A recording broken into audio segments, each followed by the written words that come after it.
Let's go to Emma now in California. Hi, Emma. Welcome. Hi, Patrick. My Hi there. general kind of question is if my husband is in mortal sin and as the head of our house, does it affect me as his wife and then our children? In terms of you being sort of tainted with sin, is that what you mean? Just, I was thinking more of like how like blessings or legacies or curses, not curses per se, but Hmm. can follow a family or stay with a family for generations. Yeah, I understand what you mean.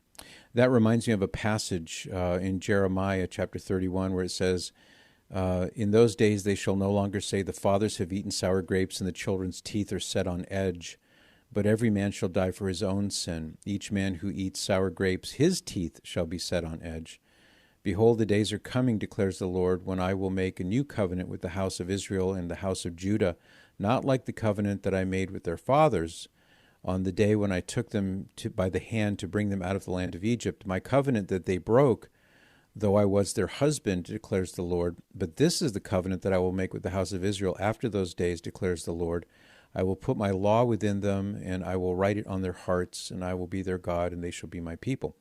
So you can see there's a kind of shifting away from this idea that the children, or for that matter, the wives, would in some way inherit or receive curses, or we hear people talk about generational curses and things like that. In the sense of the sin being imputed to any of them, no, it would not affect you or your children at all. But from a practical standpoint, if the husband or the father or both, if he is, let's say, there's a pornography addiction, for example, so he's introduced now into the home a foothold for the enemy, and his computer has now become a shrine to the devil. So that can have unintended consequences that can affect the family. And that's not the only example. I mean, maybe it's drinking too much, or maybe it's spending too much time gaming or something. It could be any number of things, and it can have these bad effects on the family life. And eventually, what it could lead to is where the children saw a bad example in their father, and then they wind up following his bad example, or they wind up going in other directions because dad wasn't very strong. So that kind of thing certainly can happen, Emma, but there's no sin or taint of sin that's attached to you, or there's no curse that's connected to you or your family. Your family is not cursed. It will suffer some negative consequences for sure, but I hope that distinction between those two ways of thinking about it is clear. Is that getting to the heart of what you're wondering about? Yes, that is that does answer my biggest question. Is there Hmm. something I can do to, should I just be praying for him? Is there something I could read or give to him? It's not anything Hmm. serious. He just refuses to go to confession and uses like the Lord's name in vain, and Yeah, it just yeah. stresses me out. I can imagine. Yeah, I can absolutely imagine. A book that comes to my mind, Emma, is a book by my friend Steve Wood. It's called Legacy. And what's interesting about this book is it's a kind of a pep talk book for dads on how to raise godly children, and specifically sons. Now, the reason this might be the right book is because it's not a direct attack on the problems that your husband is bringing into the home. The blaspheming of God by using his name in vain, and whatever the other things may be. It's a book about, hey, you want to be a great dad? Here's a way to be a great dad. And in that book, he's going to be tutored in how to be a great man, because you can't be a great dad unless you're a great man. Bad men don't make great dads. So what I'm suggesting here is that a book like that, and Father's Day is not too far off, give him a book. And what I think will happen is, if he takes the time to read it, he's going to start saying, you know what, I'm blowing it. I'm messing up big time in this area and that area. And it may well be that he really does have a strong desire to be a good father, and he wants his kids to grow up to be good men and women. And when he sees this book's advice on how to raise your children in a godly way, he may realize, you know what, I need to change, because I can't fulfill this mandate of being a good father if I'm messing up myself, and if I'm not living in the way that I need to be able to hand that on to my kids. So I'll bet you there are any number of other books, but that one comes to my mind as you ask the question, Emma. What do you think?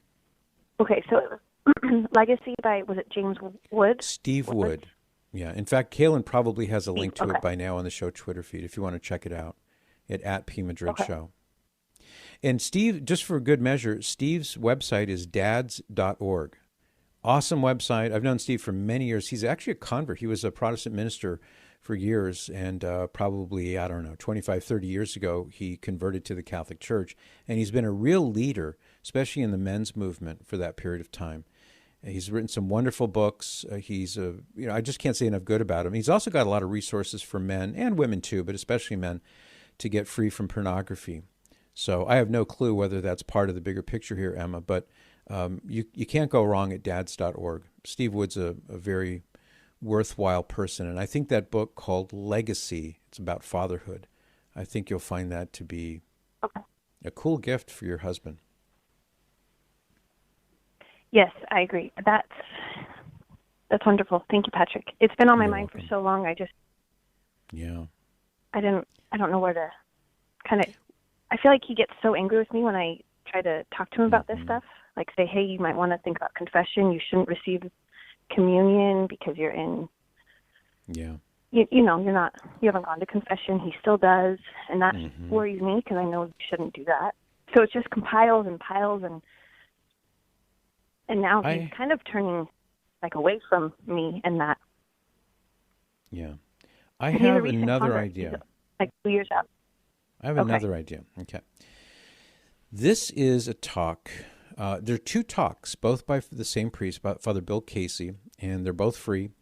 And I have them available. The easiest way to get them, Emma, is if you text my name, text Patrick Madrid, all one word, no space. Text it to 84576.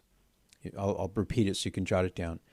So you're going to text my full name, Patrick Madrid, as one word to 84576. And that's going to take you to a place called Flocknote, and you can sign up for. I have what's called the Friends of Patrick Madrid list, where I just put free stuff out there, free videos, free audios, and you can cancel it. I mean, there's no obligation, there's no money that changes hand. Everything is free, and it's just all for you guys.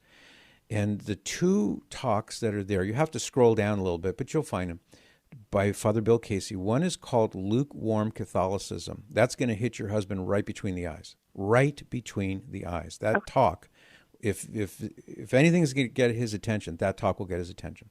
The second talk is called The Devil, Murderer and the Father of Lies. And both of these talks are about 45 minutes long, and Father Bill Casey just lays it out. And he explains how people can delude themselves and how they can maybe say, I don't need to go to confession, or I'll go to confession some other time.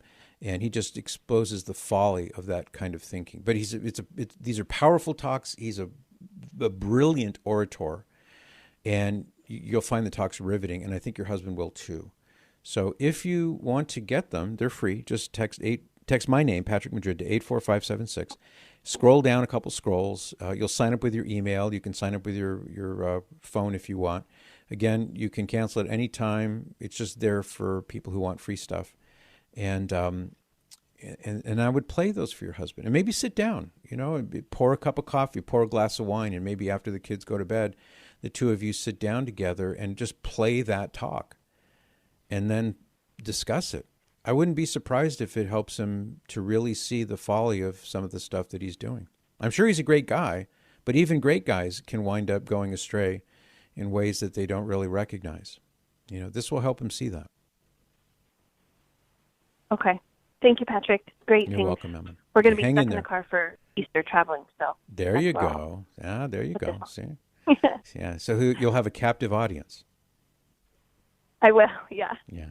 All right. Well, do me a favor, Emma. Call me back down the road and let me know how this goes. I think you'll find these very attention-getting on the part of your husband. Thank you.